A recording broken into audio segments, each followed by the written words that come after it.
नमस्कार। आज जो कहानी मैं आपको सुना रही हूँ उसका नाम है गर्व न कीजिए। एक मूर्तिकार था जो अपने बेटे के साथ मिट्टी की अच्छी अच्छी मूर्तियाँ बनाया करता था। मूर्तिकार की मूर्तियाँ उसके बेटे की मूर्तियों से ज़्यादा अच्छी और सुंदर होती थी, इसलिए 5 रुपये में बिकती थी, जबकि बेटे की मूर्तियाँ केवल 3 रुपये में ही बिकती थी। एक दिन पिता ने पुत्र से कहा, अगर तुमसे अच्छी मूर्तियां नहीं बन सकती तो मूर्तियां बनाना छोड़ दो या फिर अच्छी मूर्तियां बनाओ। पिता की बात पर ध्यान देते हुए बेटे ने अपनी मूर्तियों में सुधार किया और अब उसकी मूर्तियां 3 की जगह 4 रुपये में बिकने लगी। कुछ दिन इसी तरह बीत गए। एक दिन पिता ने फिर अपने बेटे को आड़े हाथों लिया और कहा, मैंने तुम्हें समझाया था कि अगर तुम मूर्तियां नहीं बनाना चाहते तो यह काम छोड़कर कोई दूसरा काम शुरू कर दो। अगर मूर्तियां ही बनानी हैं तो अच्छी मूर्तियां बनाओ। बेटे को लगा कि उसकी मूर्तियों में अब भी कहीं कुछ कमी है, इसलिए उसके पिता उसे ताड़ते हैं। अतः उसने फिर से अपनी मूर्तियों में सुधार किया और उन्हें पहले से अधिक अच्छा बनाया। कुछ ही दिनों में उसकी मूर्तियां भी 5 रुपये में बिकने लगी। अब बेटा खुश था कि वह पिता के बराबर आ गया है।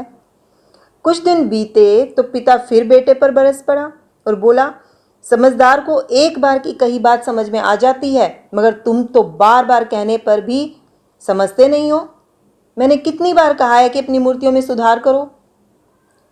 इस बार बेटे को मन ही मन बहुत क्रोध आया। उसने अपने आप से कहा कि अब तो मेरी मूर्तियां भी पिता के बराबर ही बिकती हैं, फिर मुझे क्यों ताड़ा जा रहा है। उसे पिता पर क्रोध आया, लेकिन फिर भी उसने मूर्तियों में सुधार किया। रंग रूप में उसकी मूर्तियां पिता की मूर्तियों से ज़्यादा अच्छी हो गई और अब 6 रुपये में बिकने लगी। इतने पर भी एक दिन उसके पिता ने फिर डांट दिया, तुम मूर्ति बनाना छोड़ ही दो तो ज़्यादा अच्छा है, मैं तुम्हें बार बार नहीं कहता रहूँगा। इस बार बेटे से भी नहीं रहा गया और वह पिता से बोला, आप कैसी बातें करते हैं, मेरी मूर्तियां आपकी बनाई मूर्तियों से कहीं ज़्यादा अच्छी हैं। आपकी मूर्ति तो 5 रुपये में बिकती हैं, पर मेरी मूर्तियां तो 6 रुपये में बिकती हैं। पिता ने बेटे की बात सुनी और अपना माथा ठोक लिया और फिर बोले, मूर्ख, जो बात तू बोल रहा है और कह रहा है वह बात तो मैं भी जानता था, लेकिन जो मैं कह रहा था और करवाना चाहता था वह तू नहीं जान सका।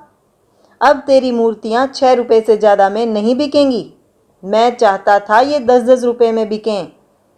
अपनी अच्छाई की सीमा तूने खुद क्यों बांध ली। कहानी यहाँ खत्म होती है, पर पिता द्वारा कही गई वो आखिरी पंक्ति, अपनी अच्छाई की सीमा तूने खुद क्यों बांध ली, ये कई दिनों तक मेरे दिमाग में घूमती रही। कितना गहरा अर्थ है इसका।